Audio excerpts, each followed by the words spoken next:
যে পরিশ্রম করে তার আয় বাড়ে, এই কথা যদি বলা হয় তাইলে এই কথার ভুল প্রমাণিত হবে।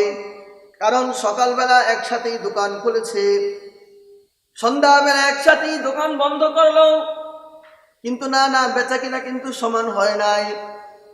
কারো দোকানে 10,000, কারো দোকানে 2 লক্ষ টাকা বেচা কিনা হয়। তাহলে রিজিকের এই যে কমানো বাড়ানো আল্লাহ তাআলার পক্ষ থেকে। এই জন্যে রিজিকের মালিক আল্লাহ। একই স্থানে থেকে সিএনজি চালাইলো, অটো চালাইলো, রিক্সা চালাইলো, কারো ইনকাম বেশি হইল, আবার কারো ইনকাম কম হইল। এটা কেবলমাত্র আল্লাহর পক্ষ থেকে। এই জন্যে রিজিকের বন্টন আল্লাহ তাআলা করেন। রিজিক কাউকে আল্লাহ তাআলা কমায় দেয়, আবার কাউকে আল্লাহ তাআলা রিজিককে বাড়ায় দেন।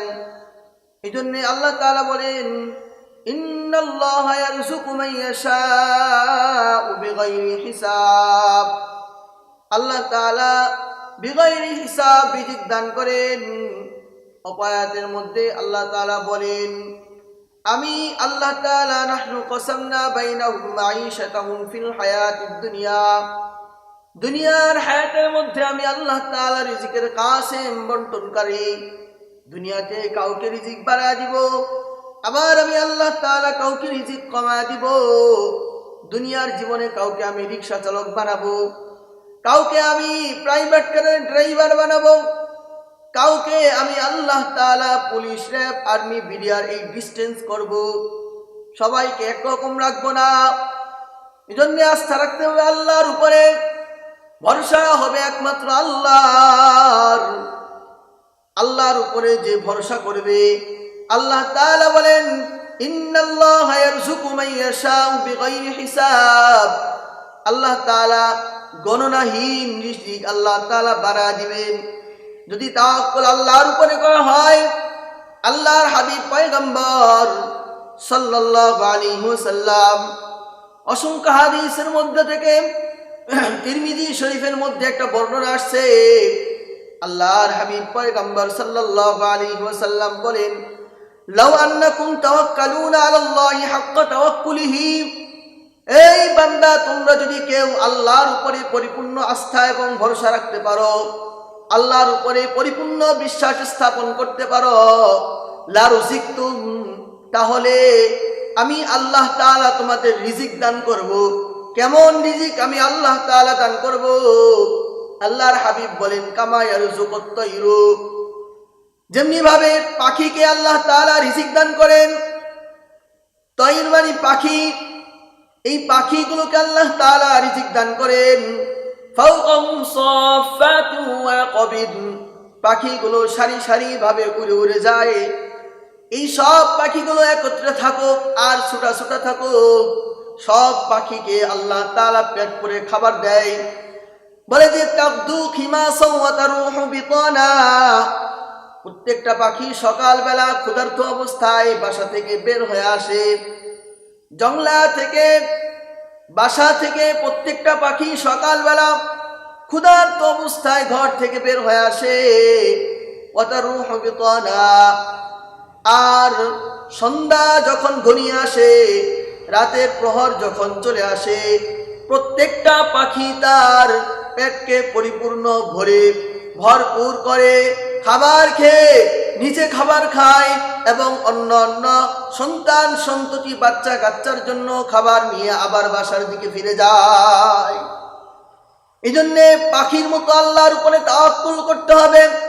তাওয়াক্কুলের উপরে কমতি করা যাবে না।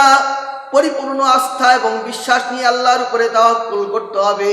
তাওয়াক্কুল মানে এটার নাম নয় ঘরের মধ্যে বসে থাকবো, আল্লাহ আমার মুখের মধ্যে খাবার তুলে দিবে, এটার নাম তাওয়াক্কুল না। আল্লাহর হাবিব পাখির উদাহরণ দিয়ে বলে, পাখি কিন্তু বাসার মধ্যে বসে থাকে না। সকালবেলা পাখিগুলো চেষ্টা করতে থাকে। ফাওকাহুম সাফাতু ওয়া ইয়াকবিদ, পাখিগুলো আকাশে সারি সারি ভাবে উঠতে থাকে। যেই জায়গার মধ্যে খাবার আছে ওই জায়গায় যায়, আর আহারগুলোকে সংরক্ষণ করে। সূরা নাহলের মধ্যে বলেন, আল্লাহ তাআলা বান্দাদেরকে বলে, বান্দারে আমি আল্লাহ তাআলা তোমাদেরকে নিদর্শন দিয়েছি, মৌমাছির দিকে তাকায় দেখো না, এক একটা ফুলের মধ্যে বসে বসে প্রত্যেকটা মৌমাছি ফুলের থেকে মৌগুলো সংরক্ষণ করে আহার করে, তারপরে তোমাদের জন্য রিজিকের ব্যবস্থা করে। মৌমাছি নিজে খায় না, আর খেলেও কম খায়, তোমাদের জন্য সব রিজিকগুলো আমি আল্লাহ তাআলা রেখে দিলাম। এই জন্য আল্লাহর হাবিব বলেন, তোমরা পাখির দিকে তাকাও, পাখি কিন্তু ঘরের মধ্যে বসে থাকে না, পাখিগুলো ঘর থেকে বের হয়ে যায়। এই জন্য আল্লাহর উপরে ভরসা করতে হবে।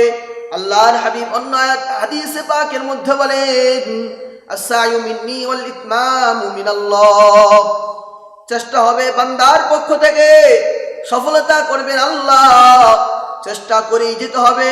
এক নম্বরে আল্লাহর উপরে পরিপূর্ণ আস্থা বিশ্বাস ভরসা রাখতে হবে। দ্বিতীয় নম্বরে নিজের কামাই রোজগারের জন্য প্রচেষ্টা করতে হবে, বিভিন্ন চেষ্টা করতে হবে, কৌশল অবলম্বন করতে হবে, কে কতটুকু ইনকাম করতে পারে, কারণ ধনাঢ্যতার মধ্যে কোনো ক্ষতি নাই।